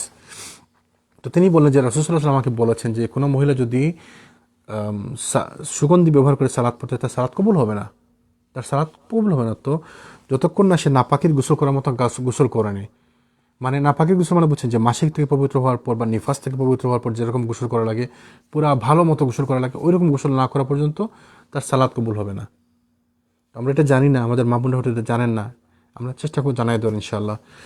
তো তারপর উনি বললেন যে তুমি ফিরে যাও, অথবা তুমি ফিরে যাও, গোসল করে এসো, সুগন্ধি ধুয়ে ফেলো, তারপর ফিরে এসে নামাজ পড়ো। কে বলছেন? আবু হুরায়রা, যিনি হাদিস শিখছেন কার কাছ থেকে? রাসূল সাল্লাল্লাহু আলাইহি ওয়াসাল্লামের কাছ থেকে। তো আবু হুরায়রার মানে ব্যাখ্যা হচ্ছে, বুঝ হচ্ছে এটা। আমরা হয়তো বুঝ বলে দিতে পারি যে না আজকালকার সমাজে তো এটা হয়, এটা আমাদের দেখবেন অনেকে আছে এরকম বলে দিবে, আরে না এগুলা জরুরি কিছু না, নামাজ পড়তে আসুক মহিলা, আসুক অন্তত বলবে। দেখবেন এরকম আলেম ওলামা পাবেন, আল্লাহ রসুলের বিরুদ্ধে যায় এরকম আলেম ওলামার কোনো অভাব নাই। আপনি সমাজে 99% আলেম পাবেন যারা রসুলের বিরুদ্ধে কথা বলে। কীভাবে বিরুদ্ধে? আপনি বলেন যে আপনি রসুলের বিরুদ্ধে বলছেন, বলেন না আমি বিরুদ্ধে বলি নাই, আপনি দেখা দেন যে এই যে আপনি বলছেন মহিলারা সুগন্ধি ব্যবহার করে, দেখবেন অনেক আলেম পাবেন যে তারা জায়েজ করে দেবে, আরে না না এটা কোনো ব্যাপার না, এটা ঠিক আছে, এটা অসুবিধা নাই, একটু ঘামের দুর্গন্ধ থেকে বাঁচানো এটা করতে পারে, অসুবিধা নাই, সে জায়েজ করে দেবে, সে ফতোয়া বানিয়ে দেবে, সে আল্লাহ রসুল বনে যাবে। আল্লাহ রসুল বলছেন হবে না, তারা বলে দিবে হবে। তো এই ধরনের ইমাম থেকে, এই ধরনের আলেম থেকে, এই ধরনের জাহিল থেকে আল্লাহ আমাদেরকে বাঁচায় রাখেন, আল্লাহ আমিন। আচ্ছা, 6 নম্বর হচ্ছে লেবাস যেন কোনো কাফের মহিলার সমান না হয়, মানে কাফের মহিলার সিমিলারিটিস না হয়। আমাদের মহিলাদের কাপড় কোনো কুফফারের কাপড়ের সমান হবে না, এটা হইতে পারে না। আপনি যদি কুফফারদেরকে মানে সিমিলারিটিস মেনটেন করতে চান, সেটা পর্দা হবে না। তা এমন কিছু যদি থাকে যে শুধুমাত্র নন মুসলিমরা পরে, কাফেররা পরে, ওই কাপড় পরা যাবে না। এটা পুরুষের জন্য, এটা মহিলাদের জন্য। আচ্ছা, কেন? রাসূল সাল্লাল্লাহু আলাইহি ওয়াসাল্লাম বলছেন যে ব্যক্তি যে জাতির সাদৃশ্য অবলম্বন করবে পোশাকে, চলনে, বলনে, কথাবার্তায়, আচার আচরণে, সংস্কৃতিতে, সব কিছুতে, লেবাসে, সে তাদেরই অন্তর্ভুক্ত। মানে whoever imitates A people is one of them. আপনি যদি তাকে ইমিটেট করতে চান, নন মুসলিমকে ইমিটেট করতে চান, ওকে দেখা দেখি ও যেটা পড়ছে আমি ওটা পড়ি, তাহলে আপনি তাদের মধ্যে একজন। আল্লাহ রাসূল বলছেন এখানে আমি আপনি বলিনি তো, আল্লাহ রাসূল বলছেন এটা যে আপনি যদি তাকে অনুসরণ করেন আপনি তাদের একজন। তো যারা মনে করেন যারা তাদের একজন হতে চায় তো চলুক, তাই না? ইসলামকে তো সবাই মানে একদম পাশে রেখেছে। আজকে ভাই বলতেছিল যে আমরা ইসলামকে টেবিলে এক কোণা রাখছি, একদম যে ইসলামকে শরীয়তকে টেবিলে এক কোণা রাখছি, বাকি সবগুলা দুনিয়া নিয়ে আমরা ব্যস্ত। ইসলামকে একদম টেবিলে কোণা রাখছি, যে কোনো রকম আছে আর কি নামমাত্র। অথচ উচিত ছিল কি ইসলামটাই থাকবে এখানে, বাকি সব কিছু ছোটো ছোটো করে আমরা যা চেষ্টা করি পারি করব। আমরা ইসলামকে একদম পিছনে রাখছি, কোনো রকম আর কি নামমাত্র আছে। মুসলমান তো গরুটা খাওয়া লাগবে, এই জন্য গরু খাওয়া মুসলমান। আচ্ছা, তো 7 নম্বর হচ্ছে তা যেন পুরুষের লেবাসের অনুরূপ না হয়, মানে মহিলারা যেটা কাপড় পরবে সেটা যেন নন মুসলিমদের কুফফারদের অনুসরণ না হয়, আবার এটা যেন পুরুষের সমান না হয়। যেন শার্ট প্যান্ট পরা, সুবহানাল্লাহ, আজকের সমাজে শার্ট প্যান্ট তো পুরুষ থেকে মহিলারাই বেশি পড়তেছে। যান বাইরে যান দেখবেন, আমি অন্যান্য সমাজের কথা বলতেছি না, কুফফারদের কথা বলছি। আমাদের সমাজে, আমাদের বাঙালি সমাজে আছে এরকম, পুরুষরা মহিলা শার্ট প্যান্ট পরতেছে, পুরুষের মতো গেঞ্জি পরতেছে, শার্ট প্যান্ট পরতেছে, পুরুষের অনুকরণ করতেছে। তো ওইগুলা দিয়ে পর্দা হবে না, ওইগুলো পর্দার অনুসরণ না। এটা হচ্ছে পর্দার একটা ক্রাইটেরিয়া, যে মহিলারা যেন পুরুষের অনুকরণ না করে, পুরুষের মতো কাপড় না পরে। আচ্ছা, রাসূল সাল্লাল্লাহু আলাইহি সাল্লাম সেই নারীদেরকে অভিশাপ দিয়েছেন যারা পুরুষদের বেশ ধারণ করে, আর সেই পুরুষদেরকে অভিশাপ দিয়েছেন যারা নারীদের বেশ ধারণ করে। অনেক পুরুষ আছে না, দেখবেন নারীদের মতো সালোয়ার কামিজের মতো স্টাইলে কাপড় পরতেছে, নারীদের সালোয়ার কামিজের মতো কাপড় পরতেছে, এই স্টাইলে কাপড় পরতেছে। তো ওইগুলো ওই অভিশাপের অন্তর্ভুক্ত। তিনি সেই পুরুষকে অভিশাপ দিয়েছেন যে মহিলার মতো লেবাস পরে, এবং সেই মহিলাকে অভিশাপ দিয়েছেন যিনি যে পুরুষের মতো লেবাস পরে। কাপড়ের ব্যাপারে আমরা একদমই কাপড়ের ব্যাপারে চিন্তা করি না, তাই না? কিন্তু দেখেন রাসূল সাল্লাল্লাহু আলাইহি ওয়াসাল্লাম অভিশাপ দিয়েছেন। কেউ যদি আল্লাহ রসুলের অভিশাপ পায় সে কি জান্নাতে যেতে পারবে? কখনোই না। আপনি বলবেন যে না এইটা তো ছোটোখাটো ব্যাপার, কাপড়ের ব্যাপারে আপনারা কী বলেন এগুলা, জান্নাত জাহান্নাম নিয়ে আপনারা এত আহামরি কী বলছে, কাপড়। বুঝতে হবে ইসলাম এরকমই, ছোটোখাটো ব্যাপার আপনি আল্লাহ রসুল হাদিস না মানেন আপনার অসুবিধা নাই, সব হাদিস সব সুন্নাহ সবাই মানতে পারবেন, কোনো কথা না। কিন্তু সুন্নাহকে অস্বীকার করলে আপনি বিপদে আছেন। আপনি সুন্নাহগুলো সবাই সব সুন্নাহ মানতে পারবে না, সম্ভব না, তাই না? কিন্তু আপনি যদি সুন্নাহকে অস্বীকার করেন তাহলে আপনি বিপদের মধ্যে আছেন। সুন্নাহকে নিয়ে ব্যঙ্গ করা যাবে না, কটাক্ষ করা যাবে না। আপনি না মানেন সেটা আপনার পার্সোনাল ব্যাপার, কিন্তু আপনি সুন্নাহকে অস্বীকার করবেন, কটাক্ষ করবেন, ব্যঙ্গ করবেন, আল্লাহ রসুলের সাথে বেয়াদবি করবেন, আপনি জান্নাতে যেতে পারবেন না। আল্লাহ রসুলকে সাথে বেয়াদবি করে আপনি জান্নাতে যাবেন? অসম্ভব। আপনি যত বড় আলেম হন, যত বড় হুজুর হন, যত লম্বা দাড়ি হোক আপনার, আল্লাহ রসুলকে ব্যঙ্গ করে বেয়াদবি করে আপনি জান্নাতে যেতে পারবেন না। তো আল্লাহ যেন আমাদের কিগুলোতে বাঁচায় রাখেন। অনেক কঠিন পথ, এই পথগুলো অনেক কঠিন। আমরা মনে করতেছি হয়তো অনেক অনেক লোক আছে সমাজে, দেখবেন আরে ভাই এগুলো কী বলি, এগুলো কোনো ব্যাপার না, আরে নামাজ কালাম পড়লেই তো হইলো, রোজা নামাজ কালাম পড়লে হইলো, ঠিক আছে, কিন্তু এই যে বাকিগুলাকে ওই যে আল্লাহ রসুল অভিশাপ দিলেন, আল্লাহ রসুল অভিশাপ নিয়ে আপনি জান্নাতে যাবেন না। তো শুধু নামাজ পড়লেন, এই দিকে আল্লাহ রসুল অভিশাপ নিলেন। একজন যাতে কাপড় পরে নামাজ পড়লো তার নামাজ হবে না, আল্লাহ রসুল বলছেন তার নামাজ হবে না। সুগন্ধি পরে নামাজ পড়লেন তার নামাজ হবে না। তো এই না আপনি মনে করছেন আপনি নামাজ পড়তেছেন, তো এই নামাজ তো হচ্ছে না, এই নামাজটা আল্লাহ কবুল করতেছেন না, কারণ নামাজের আগে রাসূল বলে দিয়েছেন যে তার নামাজ কবুল হবে না, তাই না? তো আপনি মনে করছেন আপনি নামাজ পড়ছেন, নামাজ তো হচ্ছে না, এটা কবুল হচ্ছে না। তো আমাদেরকে সতর্ক থাকতে হবে, সবগুলা জিনিস বুঝতে হবে আমাদেরকে। এই জন্য আপনি যখন দিনে প্রবেশ করবেন, দিন শুরু করবেন, উদখুলু ফিস-সিলমি কাফা, আপনি পরিপূর্ণভাবে দিনে প্রবেশ করতে হবে। একটু দিনে প্রবেশ করলাম, একটু নামাজ পড়লাম, একটু নাচ গান করলাম, একটু খেলাধুলা করলাম, একটু ক্যারাম খেললাম, একটু লুডো খেললাম, একটু তাস খেললাম। আমাদের সমাজের লোকজন জানে না যে ক্যারেম, তাস, লুডো সবগুলো হারাম, বোর্ড গেম, কার্ড গেম যা সবগুলো হারাম। মসজিদের সাথে জড়িত, মসজিদ প্রতিষ্ঠা করবে, দিনে মসজিদ প্রতিষ্ঠা করবে, রাতে ক্যারেম খেলে। এ জানেই না যে ক্যারেম খেলা হারাম, এ জানেই না যে লুডো খেলা হারাম। জিজ্ঞেস করলে বলবে, আপনি যদি বলেন বলবে আর দূর কী বলে, লুডো খেলা আবার কিসে হারাম হয়, বলে না? আপনি বলে দেখেন। আল্লাহু আকবার, সুবহানাল্লাহ। এত অনেক ভাই আছে যে দেখবেন যে মসজিদ প্রতিষ্ঠা করতেছে, মসজিদের সাথে জড়িত, মসজিদ কমিটির লোক, কিন্তু রাত্রে দেখবেন সারা রাত জিজ্ঞেস করেন ভাই কী করেন, আমি এক ভাইকে জিজ্ঞেস করেন ভাই দিনকাল কেমন যায়, কী করতেছেন আজকাল, বলে না তো ক্যারেম খেলি। কত বড় ফাজিল, কত বড় মানে ব্যাককেল, চিন্তা করেন। ভাই কী করেন আজকাল, মানে তো ক্যারেম ট্যারেম খেলাই চলে যায়। আমি জিজ্ঞেস করলাম যে কাজ কী করেন, সে আমাকে উত্তর দেখি ক্যারেম ট্যারেম খেলাই, রাত চলে যায়, মানে তার রাত যায় ক্যারেমে। তো এই লোক দিয়া মসজিদ প্রতিষ্ঠা হবে? হ্যাঁ হবে হয়তো। এই মসজিদের তাকওয়া প্রতিষ্ঠা হবে না, এই মসজিদ থেকে দিন প্রচার হবে না, এই মসজিদে আল্লাহ রাসূলের সুন্নাহ মতো মসজিদ হবে না, এই মসজিদ বাতিলদের মসজিদ হবে। এই এই এরকম লোকদের সমাজ প্রতিষ্ঠা হবে, ইসলাম প্রতিষ্ঠা হবে? কখনোই না। আমাদেরকে দিন শিখতে হবে, দিন বুঝতে হবে, এবং সহিহ সুন্নাহ মোতাবেক দিন পরিচালিত করতে হবে। আচ্ছা, তা আর শেষ পয়েন্ট, যে লেবাস যেন ঝাঁকজমকপূর্ণ বা প্রসিদ্ধিজনক না হয়। ওই যে বলছিলাম যে আল্লাহ বলছে তোমরা সুন্দর পোশাক পরিধান করো, ভালো পোশাক পরিধান করো, কিন্তু অপব্যয় করো না। ঝাঁকজমকপূর্ণ যেন না হয়, খুব একটা মানে খুব দামি একটা জিনিস পরে আসলাম এরকম যেন না হয়। কারণ বিরল ধরনের লেবাস পরলে সাধারণত পরিধানকারী মনে গর্ব সৃষ্টি হয়, অনেক মানে একটা ভাব তুলে আসে না যে আমি কি একটা দামি পোশাক পরছি, এইরকম যেন পোশাক না হয়, বা দর্শকের জন্য দৃষ্টি আকর্ষণ করে এরকম পোশাক যেন না হয়। রাসূল সাল্লাল্লাহু আলাইহি ওয়াসাল্লাম বলেন যে ব্যক্তি দুনিয়াতে প্রসিদ্ধিজনক লেবাস পরবে, আল্লাহ তাকে কিয়ামতের দিন লাঞ্ছনার লেবাস পরাবেন। আপনি যেটাকে দুনিয়াতে গর্ববোধ করে মানে খুব একটা ভালো একটা ঝাঁকজমকপূর্ণ চাকচিক্যময় একটা পোশাক পরলেন, কিয়ামতের দিন আপনার জন্য লাঞ্ছনার পোশাক আছে। কে বলছে? আমি বলছি না, আল্লাহ রসুল বলছেন এটা, আল্লাহ রসুলের কথা এটা। আপনি যদি এখানে খুব ঝাঁকজমকপূর্ণ পোশাক পরেন, কিয়ামতের দিন আপনার জন্য লাঞ্ছনার পোশাক থাকবে। আচ্ছা, যে ব্যক্তি জাঁকজমকপূর্ণ পোশাক লেবাস পরবে, আল্লাহ তাকে কিয়ামতে অনুরূপ লেবাস পরিয়ে তা অগ্নিদগ্ধ করবেন। একটা হাদিসের মধ্যে আসছে, তাকে আল্লাহ অনুরূপ পোশাক পরিয়ে আগুনে ফেলে দিবেন, অগ্নিদগ্ধ করবেন। তো এই হচ্ছে 8টা পয়েন্ট মহিলা। আমি আরেকবার বলি, শুধু পয়েন্টগুলো বলি। 1 নম্বর হচ্ছে লেবাস কাপড় যেন এমন হয় দেহের সর্বাঙ্গ ঢেকে রাখবে, তাই না, পুরা শরীর ঢেকে রাখবে। 2 নম্বর হচ্ছে কাপড় যেন এমন হয় সেটা সৌন্দর্যময় বা দৃষ্টি আকর্ষী না হয়। 3 নম্বর যে কাপড় যেন এমন হয় যেন সেটা পাতলা না হয়, যে চামড়া দেখা যায় বা ভিতর স্কিন দেখা যাচ্ছে বা এক পাশ থেকে আরেক পাশ দেখা যায়, এরকম পাতলা না হয়। 4 নম্বর হচ্ছে পোশাক যেন তো আঁটো সাঁটো না হয়, তো টাইট ফিট না হয়, যেন আপনার দেহের আকার, অঙ্গ প্রত্যঙ্গের আকার বোঝা যাচ্ছে। সুগন্ধিত যেন না হয়, খুব যেন মানে সেন্টালা বা পারফিউমওয়ালা এটা যেন না হয়। কাফের মহিলার অনুসরণ যেন না হয়, কাফেরদের অনুসরণ না হয়, পুরুষদের অনুসরণ যেন না হয়, এটা মহিলাদের কথা বলতেছি, পুরুষদের অনুসরণ যেন না হয়। আর হচ্ছে লেবাস যেন ঝাঁকজমকপূর্ণ, খুব প্রসিদ্ধিজনক না হয়, যেটা মানে আপনার মধ্যে গর্ব সৃষ্টি করবে, এরকম যেন না হয়। এগুলো হচ্ছে মহিলাদের পোশাকের ক্রাইটেরিয়া। পুরুষদের লেবাসের শর্তাবলী কী কী? অনেকগুলো সিমিলার। যেমন দেখেন, লেবাস যেন আওরা হচ্ছে, মহিলাদের আওরা হচ্ছে পুরা শরীর, তাই না? পুরুষের আওরা হচ্ছে নাভি থেকে হাঁটু পর্যন্ত অবশ্যই আবৃত রাখবে। এটা হচ্ছে পুরুষের লজ্জাস্থান, নাভি থেকে নিয়ে হাঁটু পর্যন্ত, এটা হচ্ছে পুরুষের লজ্জাস্থান, এটাকে অবশ্যই আবৃত রাখতে হবে, তাই না? আচ্ছা, এমন পাতলা যেন না হয় যাতে ভিতরে চামড়ানো চলে আসে। এমন পাতলা, যেমন আমি একটা কাপড় পরলাম, একটা লুঙ্গি পরলাম বা একটা প্যান্ট পরলাম, আর এত পাতলা, তাহলে এইটা পরা কোনো মানে হলো যে কাপড় পরো লুঙ্গ, এটা করা যাবে না। এমন 8 শার্ট যেন না হয় যাতে দেহের উঁচু নিচু ব্যক্ত হয়। ওই যে সিমিলার, এত টাইট হওয়া যাবে না যাতে দেহের উঁচু নিচু যেন বোঝা যায়। কাফেরদের অনুসরণ করা যাবে না, মহিলাদের অনুসরণ করা যাবে না। আর হচ্ছে ঝাঁকজমকপূর্ণ বা প্রসিদ্ধিজনক যেন না হয়। আর এক্সট্রা হচ্ছে আরও কয়েকটা এক্সট্রা আছে, যেমন গাঢ় হলুদ রঙের কাপড় বা জাফরানি রঙের কাপড় যেন না হয়। পশমের কাপড় মানে ওই যে এই সিল্কের কাপড় যেন না হয়, মানে পিওর সিল্ক যেন না হয়, তাই না?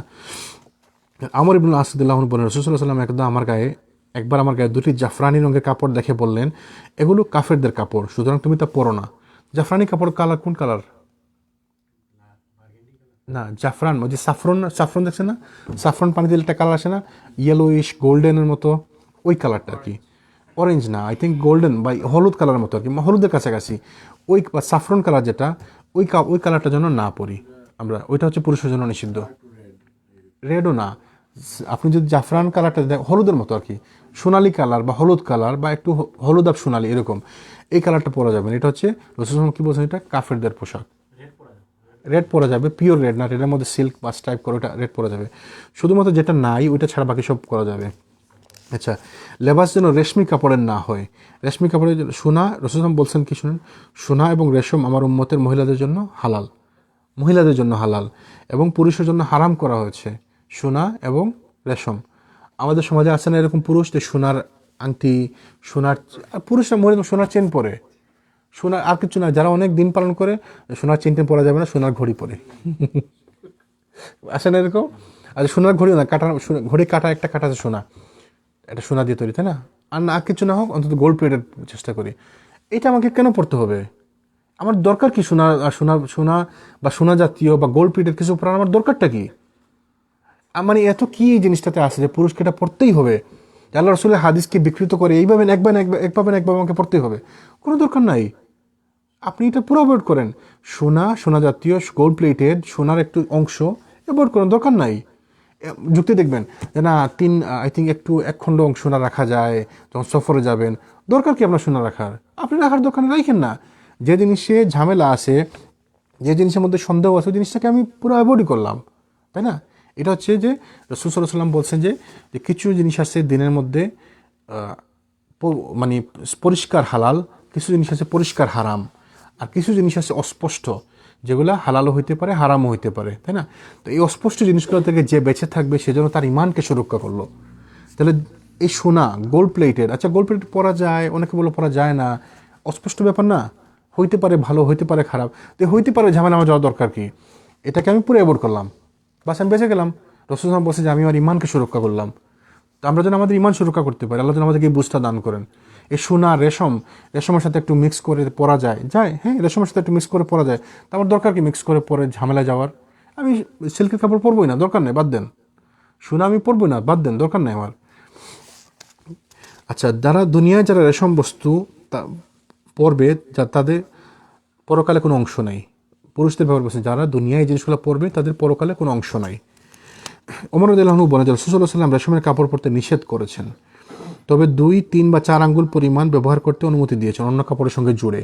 মানে ওই যে বললো না মিক্স করে পরা যায়, কটুক পরা যায় 2, 3, 4 আঙ্গুল। আপনি কি মেপে পরবেন? 2 আঙ্গুল পরবো, 3 আঙ্গুল পরবো, 4 আঙ্গুল পরবো, মাপতে পারবো না, তাই না? তার মানে একটা সন্দেহ থেকে যায়।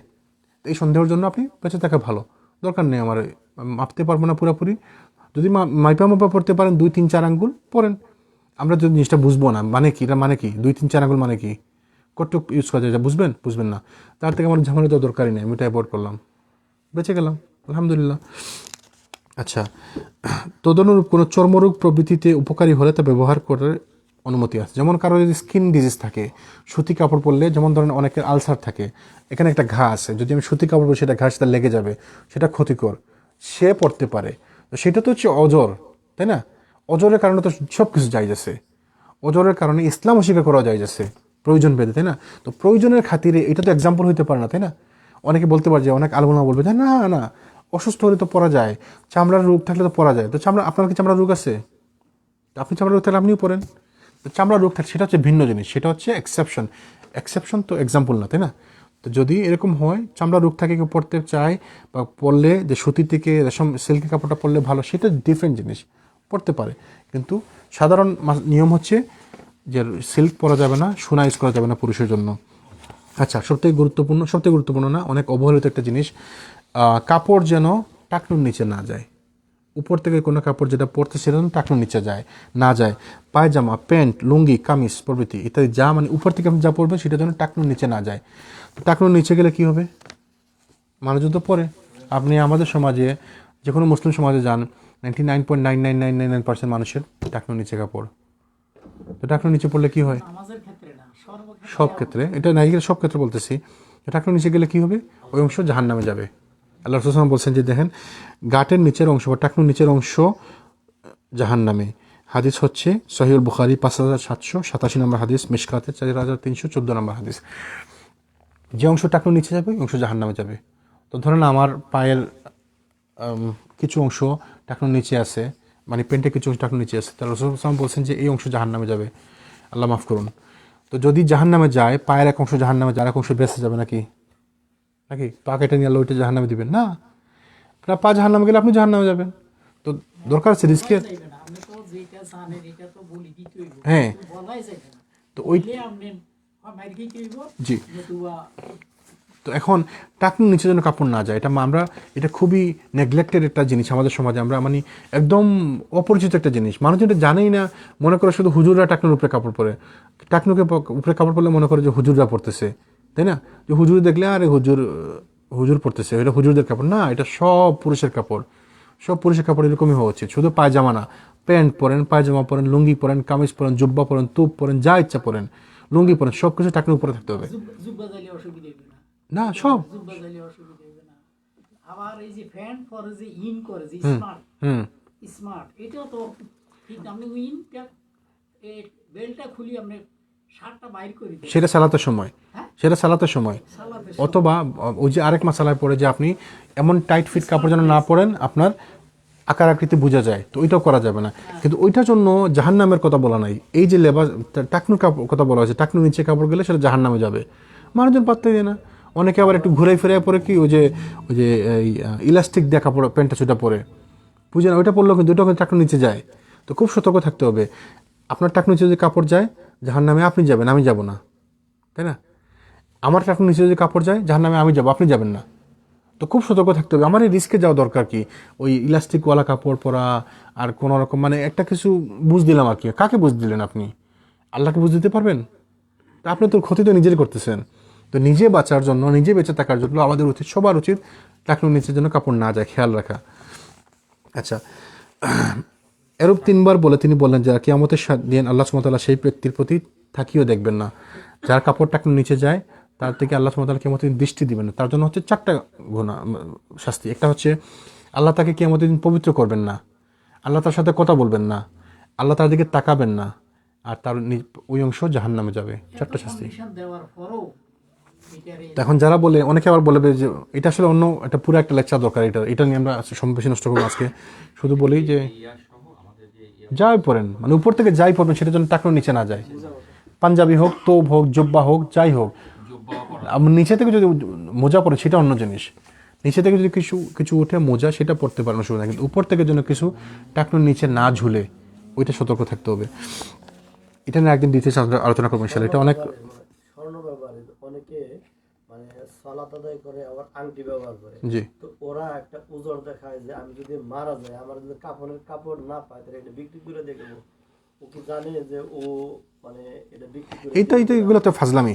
আপনি মারা গেলে, আপনার যদি সম্পত্তি থাকে, সম্পত্তি মারা গেলে তো কী করা লাগবে, এটা নিয়ে আমরা আলোচনা করছি না কয়েকদিন আগে, 2-3 মাস আমরা এটা আলোচনা করছি। কেউ যদি মারা যায়, তার যদি কাফনের কাপড় না থাকে, তার হচ্ছে সম্পত্তিকে বিক্রি করে দিবে।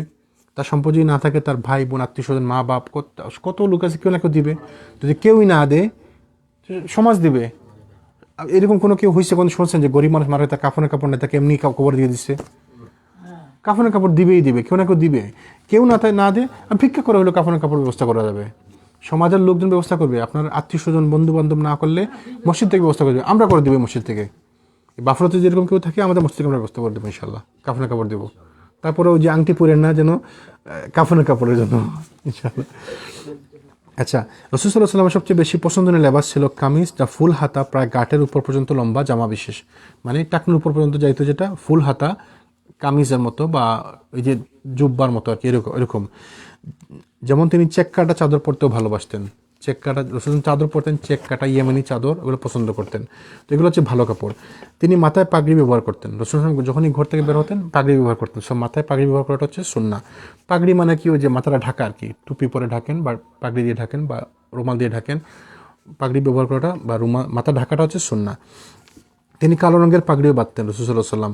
রাসূল সাল্লাল্লাহু আলাইহি ওয়াসাল্লাম এবং সাহাবাত সালাফদের যুগে টুপিও প্রচলিত ছিল ওই সময়, মানে মাথা ঢাকার জন্য। মোট কথা হচ্ছে মাথাটা ঢাকা আর কি সুন্নাহ। আচ্ছা, যেমন সে যুগে সালোয়ার বা কামিজ ও পায়জামা পরিচিত ছিল। রাসূল সাল্লাল্লাহু আলাইহি ওয়াসাল্লাম পায়জামা খরিদ করেছিলেন। তিনি ইহরাম বাঁধা অবস্থায় হাজিদেরকে পায়জামা পরতে নিষেধ করেছেন। অবশ্য লুঙ্গি না পাওয়া গেলে পায়জামা পরতে অনুমতি দিয়েছেন। মানে পায়জামাটা ছিল, পরা যায়, অসুবিধা নাই। মানে আজকালকে কাপড় মনে করে কেউ যদি না পরে, এরকম কিছু না। কাপড় চোপড় আপনি যা ইচ্ছা পড়তে পারেন, যে অ্যাজ লং এজ আপনি ওই যে শর্তগুলো মানতেছেন, যেন আপনার এটা টাইট ফিট না হয়, পাতলা না হয়, মহিলাদের অনুকরণ না হয়, কাফিরদের মতো না হয়, এবং নাভি থেকে হাঁটু পর্যন্ত জন্য অন্তত ঢাকা থাকে, তাই না? রেশমের না হয়, সিল্কের না হয়, এই জিনিসগুলো যদি মেনটেন করেন, যে কোনো কাপড় পরার কোনো অসুবিধা নাই। টাকনুর উপরে থাকতে হবে। আচ্ছা, ইবনে আব্বাস রাদিয়াল্লাহু যখন লুঙ্গি পরতেন, লুঙ্গির সামনের দিক, নিচের অংশ পায়ের পাতার উপর ঝুলিয়ে দিতেন এবং পেছনের দিকটা গাঁটের উপর তুলে দিতেন। তার ওনাকে জিজ্ঞেস করা, তিনি বলতেন আমি রাসূল সাল্লাল্লাহু আলাইহি ওয়াসাল্লামকে এরূপ পড়তে দেখেছি। এটা হচ্ছে হজের সময় ইহরাম বাঁধা অবস্থায় কিছু নেমে যায়, সামনের দিকে একটু নিচে থাকে, পেছন দিকটা উঁচা থাকে, সেটা কি। আচ্ছা, রাসূল সাল্লাল্লাহু আলাইহি ওয়াসাল্লামের নিকট সবচেয়ে পছন্দের পোশাক কোন রঙের পোশাক পছন্দনীয় ছিল? সাদা। সাদাটা সবথেকে পছন্দনীয় পোশাক ছিল রাসূল সাল্লাল্লাহু আলাইহি ওয়াসাল্লামের, কালারের মধ্যে আর কি। তিনি বলেন যে তোমরা সাদা কাপড় পরিধান করো, কারণ সাদা রঙের কাপড় বেশি পবিত্র থাকে, আর ওই রঙের কাপড়ে তোমাদের মাইয়াতকে দাফন দাও। তো সাদাটা হচ্ছে রাসূল সাল্লাল্লাহু আলাইহি ওয়াসাল্লামের প্রিয় কালার ছিল। এছাড়া তিনি সবুজ রঙের কাপড় তিনি ব্যবহার করতেন, লাল রঙের লেবাসও পরিধান করতেন। স্পষ্ট হাদিস আছে, রাসূল সাল্লাল্লাহু আলাইহি ওয়াসাল্লামকে সাহাবারা বলছেন, ইয়া রাসূলুল্লাহ আপনাকে লাল কালার অনেক সুন্দর লাগে, এরকম হাদিস আছে। লাল চেক কাটা, ডোরা কাটা, ইয়েমেনি কাপড় পরতেন, অনেক হাদিস আছে এরকম। তো লাল পরতে, সব পরতে পারেন, শুধুমাত্র হলুদ বা জাফরান কালার যেটা, সাফরান কালার যেটা, ওইটা পরতে পারবেন না। বাকি সব কালার পরা যায়। আর লালের মধ্যে একদম পিওর লাল না, একটু ডোরা কাটা সিল্ক, মানে সিল্ক না, ডোরা কাটা একটু মিক্স কালার আর কি, ওইটা পরা যায়। আচ্ছা, আর আলবানী রহিমাহুল্লাহ বলেন যে লাল রঙের কাপড় ব্যবহার করা নিষিদ্ধ হওয়ার ব্যাপারে কিছু হাদিস বর্ণনা আছে প্রচলিত, সবগুলা দুর্বল, কোনো সহিহ হাদিস নেই। লাল রঙের পোশাকের ব্যাপারে নিষেধাজ্ঞা নিয়ে কয়েকটা হাদিস আছে, সেগুলো সব দুর্বল, কোনো সহি হাদিস নেই এগুলোর ব্যাপারে। তো আপনি পড়তে পারেন, অসুবিধা নেই। লেবাসে পোশাকে সাদাসিধে থাকা ইমানের পরিচায়ক। সাদাসিধে সিম্পল, একদম সিম্পল পোশাক পরাটা হচ্ছে ইমানের পরিচয়। রাসূল সাল্লাল্লাহু আলাইহি ওয়াসাল্লাম বলেন, সামর্থ্য থাকা সত্ত্বেও যে ব্যক্তি বিনয় সহকারে সৌন্দর্যময় কাপড় পরা ত্যাগ করবে, আল্লাহ সুবহানাহু ওয়া তাআলা তাকে কিয়ামতে সৃষ্টির সামনে এখতিয়ার দেবেন ইমানের লেবাসের মধ্যে তার যেটা ইচ্ছা সে পড়তে পারবে।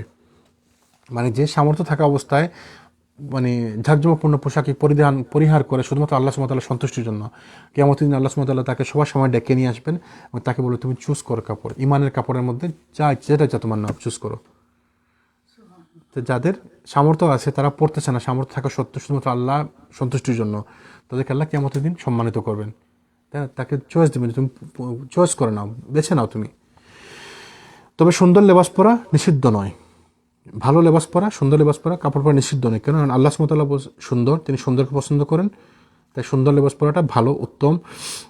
বান্দাকে তিনি যে নিয়ামত দান করেছেন তার চিহ্ন তিনি দেখতে পছন্দ করেন, আর তিনি দরিদ্র এবং দরিদ্র সাজাকে ঘৃণা করেন।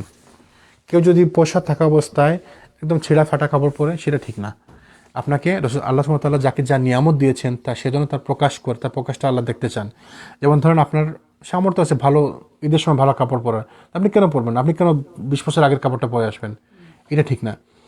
সুন্দর কাপড় পরবেন, ভালো কাপড় পরবেন, তবে এটা যেন ঝাঁকজমকপূর্ণ না হয়, যেটাতে গর্ব প্রকাশ পায়, যেটাতে তাচ্ছিল্য করা হয় অন্যকে, এটা না।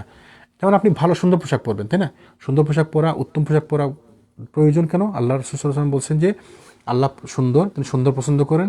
আল্লাহ যাকে বান্দাদেরকে যে নিয়ামত দিয়েছেন তিনি নিয়ামতের বহিঃপ্রকাশ দেখতে চান।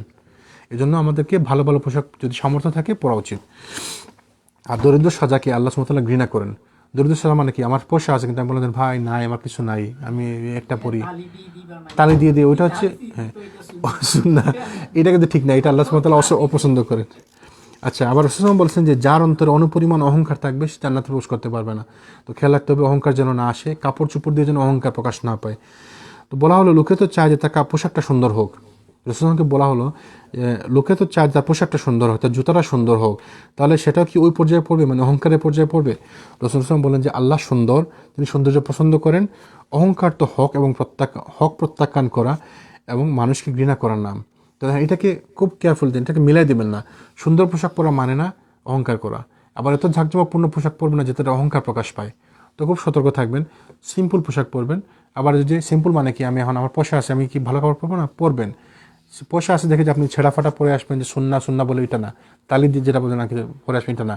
ভালো কাপড় পরবেন, কিন্তু খুব আহামরি কোনো কিছু করা যাবে না। আচ্ছা, তিনি আরও বলেন, সুসাম আরও বলেন যে উত্তম আদর্শ, উত্তম বেশভূষা এবং মিতচারিতা নবুয়তের 25 অংশের অন্যতম অংশ। ভালো আদর্শ, ভালো আচার আচরণ, বেশভূষা, কাপড় চোপড় বা মিতচারিতা নবুয়তের 25 অংশের একটা অংশ। তার মানে আপনাকে ভালো কাপড় পরতে হবে, সামর্থ্য থাকলে ভালো কাপড় পরেন। আপনাকে ছিঁড়া ফাটা দুর্গন্ধময় পুরানা কাপড় পরার দরকার নাই, সামর্থ্য আছে ভালো কাপড় পরবেন ইনশাআল্লাহ। আচ্ছা, আল্লাহ রাসূল সাল্লাল্লাহু আলাইহি ওয়াসাল্লাম এক ব্যক্তির মাথায় আলু তালু চুল দেখে, মানে উস্কো খুস্কো চুল দেখে বললেন, এর কি এমন কিছু নেই যার দ্বারা মাথার এলোমেলো চুলগুলোকে সোজা করে আঁচড়ে নেয়? তাই না? মানে পরিষ্কার পরিচ্ছন্নতার কথা বলতেছেন। আর এক ব্যক্তির পরনে ময়লা কাপড় দেখে তিনি বললেন, এর কি এমন কিছু নেই যার দ্বারা ময়লা কাপড়কে পরিষ্কার করে নেয়? যার সামর্থ্য নাই সে পরিষ্কার করে নেবে, যার সামর্থ্য আছে সে নতুন কাপড়কে পরবে, ভালো কাপড় পরবে। এই জন্য আবুল আহওয়াস বলেন যে আকদাম রাসূল সাল্লাল্লাহু আলাইহি ওয়াসাল্লামের নিকট এলাম, আমার পরনে ছিল নেহায়েত নিম্নমানের কাপড়। তিনি তা দেখে আমাকে বললেন, তোমার কি মালদন আছে? তাকে জিজ্ঞেস করলেন যে তোমার কি টাকা পয়সা আছে? তো আমি বললাম জি হ্যাঁ। তো বললেন কোন শ্রেণীর মাল আছে, কি পয়সা আছে তোমার, কি আছে? তিনি বললেন যে আমার সকল শ্রেণীর মালই আমার নিকট আছে। আল্লাহ আমাকে উট, গরু, ছাগল, ভেড়া, দুম্বা, কৃতদাস, ঘোড়া ইত্যাদি দিয়ে দান করেছেন। তখন রাসূল বলেন যে আল্লাহ তোমাকে এত মাল দান করেছেন, তখন আল্লাহর দেয়া নিয়ামত এবং অনুগ্রহ তোমার বেশভূষায় প্রকাশ পাওয়া উচিত। বুঝা গেছে? যাকে আল্লাহ নিয়ামত দিয়েছেন, যে সম্পদ দিয়েছেন, তার উচিত ভালো কাপড় পরা, ভালো বেশভূষার জন্য সেটা প্রকাশ পায়। তা আবার প্রকাশ এমন না যে আপনি এমন কাপড় পরলেন যে মনে হয় যে না আরে আপনি বাদশার মতো, পুরো একটা প্রিন্সের মতো, এইরকম না। বাট ভালো কাপড়, সুন্দর কাপড় পরবেন ইনশাআল্লাহ, চেষ্টা করবেন। রাসূল সাল্লাল্লাহু আলাইহি ওয়াসাল্লাম বলেছেন যে তোমরা খাও, পান করো, দান করো, আহার করো, পরিধান করো, তবে তাতে যেন অপচয় এবং অহংকার না থাকে। দেখেন একসাথে কত কিছু বলছেন, কত সুন্দর মাসালাগুলা। তোমরা খাও, পান করো, তোমরা খাও, পান করো, আহার করো, পরিধান করো এবং দান করো, তবে যেন তাতে অহংকার প্রকাশ না পায়। তাই তাই না, মানুষকে দেখানোর মতো যেন না হয়। তাহলে আপনি খাবেন, দানও করবেন, তার মানে হচ্ছে আপনাকে পয়সা আছে, আপনি ভালো খাবেন, ভালো পড়বেন, দান সাদাকা করবেন, কিন্তু যেন অহংকার না প্রকাশ পায়। ঠিক আছে, এটা থেকে সতর্ক থাকতে হবে, খুব ভালোভাবে খেয়াল রাখতে হবে। শেষ করে দেবো, শুধু একটা হাদিস বলি।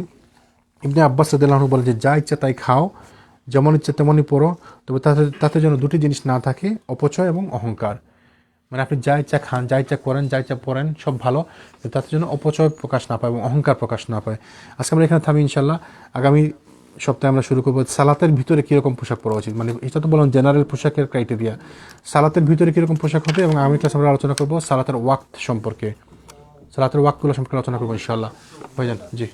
এটা হচ্ছে ওই যে অনেকে আমরা পড়ি যে মোজা পড়ি, মোজার মধ্যে কিছু ছবি থাকে জি। বা গেঞ্জির মধ্যে কিছু ছবি টবি থাকে, এটা কি অ্যাকসেপ্টেড? জি না, এটা ওয়ার্ক করতে হবে। কোনো প্রাণীর ছবি, বিশিষ্ট কোনো প্রাণীর কোনো ছবি থাকলে সেটা কোনো মুখ থাকলো জি। বা কিছু থাকে, না, এটা অ্যাভয়েড করতে হবে, মোজার মধ্যেও থাকে, আমি ওইটা পড়বেন না। ও মোজার মধ্যে যদি থাকে ওটা পড়বেন, অনেকের আছে, অনেকে মোজার মধ্যে পড়ে বাঘের ছবি, অমুক চমুক ছবি, এগুলো পড়বেন না, এগুলো অ্যাভয়েড করাটা উচিত। কারণ হাদিস আছে স্পষ্ট যে কোনো প্রাণীর ছবি থাকলে, রাসূল সাল্লাল্লাহু আলাইহি ওয়াসাল্লামের ঘরে একটা প্রাণীর ছবি ছিল একটা চাদরের মধ্যে, তো উনি ওই সাথে সাথে বলছেন এটা তাড়াতাড়ি সরাও, তাহলে ঘরে ফেরেশতারা প্রবেশ করবে না। তো ওই কাপড়ে যদি থাকে, তা আপনার কাপড়, মোজাও তো আপনার কাপড়, তাই না? তো কাপড়ের মধ্যে যদি কোনো ছবি থাকে, কোনো প্রাণীর ছবি থাকে, ওইটা ফালাই দিবেন, দরকার নাই, অন্য একটা নতুন এটা কিনবেন, আলফাকে দিচ্ছে না পয়সা, অন্য একটা কিনবেন ইনশাআল্লাহ। ঠিক আছে, সুবহানাকাল্লাহুম্মা ওয়া বিহামদিকা আশহাদু আল্লা ইলাহা ইল্লা আনতা আস্তাগফিরুকা ওয়া আতুবু ইলাইহি।